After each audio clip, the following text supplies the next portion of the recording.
Episode 19, tak semestinya besar. Kenapa kamu berani membawa Nona Ara ke rumahmu? Apa kamu tidak tahu apa akibat dari tindakanmu seperti ini?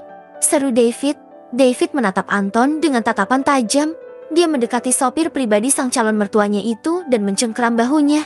Maafkan saya Tuan, ucap Anton. David, itu bukan salah Anton. Aku yang memaksanya untuk membawa pulang ke rumahnya. Seru Ara.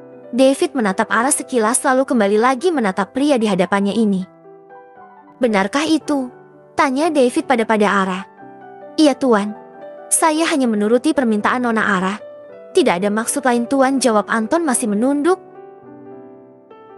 David melepas cengkeraman tangannya di lengan Anton.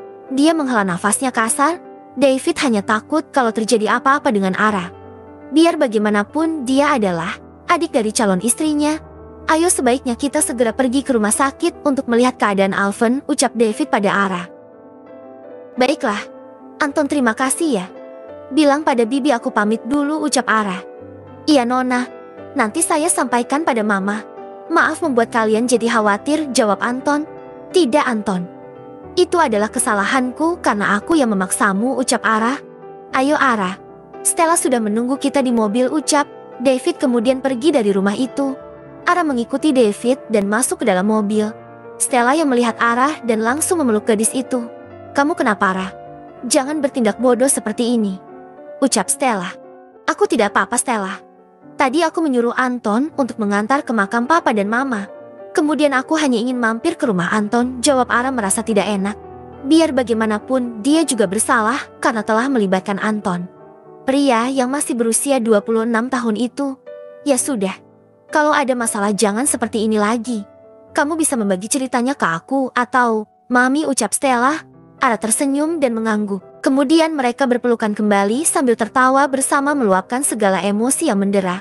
Hai keponakan onti di dalam. Sedang apa ya kamu baby? Ucap Stella sambil menyentuh perut Ara yang masih datar itu.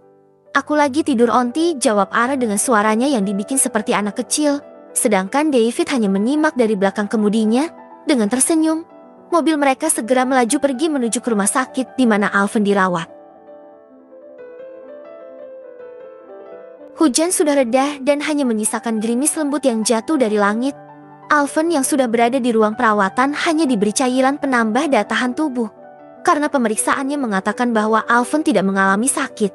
Alea dan Stephen sudah berada di sana bersama Oma Carol. Sebenarnya apa yang terjadi dengan cucuku ini? Tanya sang Oma. Dokter mengatakan bahwa tidak ada masalah yang serius. Bahkan dia tidak sedang sakit sebelumnya. Tidak ada makanan yang mengandung racun yang masuk ke dalam tubuhnya. Jadi bisa dikatakan Alvin kena penyakit gejala cinta, jawab Mami Alea. Maksudnya apa? Tanya Oma Carol. Daddy Steve juga mengerutkan keningnya mendengar ucapan dari sang istri.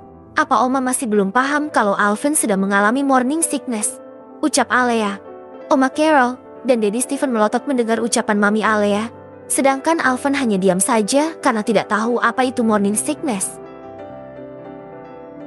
Meskipun tubuhnya sudah terlihat membaik dari pertama kali masuk ke rumah sakit. Apa morning sickness seperti yang dulu pernah aku alami? Tanya Daddy Steve. Tepat sekali, jawab Mami Alea. Stephen menahan tawa dengan mengalihkan perhatiannya. Dia jadi teringat dengan dirinya dulu yang pernah mengalami morning sickness saat Alea sedang mengandung Stella. Apa itu, Mam? Morning sickness? Penyakit apa itu? Tanya Alvin bingung. Morning sickness adalah mual muntah yang terjadi saat terjadi kehamilan. Meski disebut morning sickness, kondisi ini tidak hanya terjadi pada pagi hari, tetapi juga pada siang, sore, atau malam hari.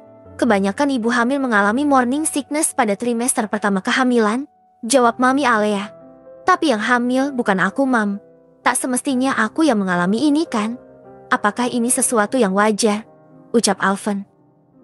Ya memang itu bisa terjadi terhadap sang calon papanya. Seperti dedimu dulu, jawab Alea menoleh kepada suaminya. Dad, apakah Dedi juga pernah mengalami seperti ini? Tanya Alvin. Iya boy. Dulu pada saat Mami hamil adikmu Stella. Rasanya sungguh menyiksa. Tapi itu tidak apa-apa karena dengan begitu Dad bisa merasakan bagaimana susahnya menjadi wanita hamil yang sedang memasuki trimester pertama, jawab Stephen. Tidak lama setelah itu, Ara masuk ke dalam ruangan bersama David dan Stella. "Alvan, apa yang terjadi?" seru Ara. Gadis itu mendekati sang kekasih dan langsung memeluknya. "Aku tidak apa-apa, hanya sedikit lemas," jawab Alvan. "Maafkan aku karena telah membuatmu merasa khawatir," ucap Ara. Alvan bangun dan duduk bersandar. Dia meraih tangan Ara dan mencium punggung tangannya berkali-kali. "Jangan pernah pergi lagi. Aku sangat takut kehilanganmu sayang," ucap Alvan memeluk Ara.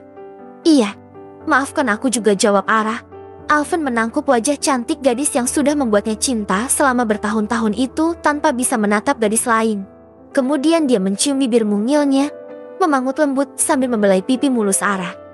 Saat Ara akan melepas ciumannya karena merasa malu dilihat oleh banyak orang di ruangan itu, tapi Alvan malah semakin memperdalam ciumannya. Semua orang menatap ke arah pasangan yang saling mencintai itu dengan penuh haru. Stephen mendekati sang istri lalu merangkul pinggangnya. Melihat Alvan yang begitu menyayangi Ara, kedua orang tua itu merasa bahagia. Sedangkan David memeluk Stella dari belakang.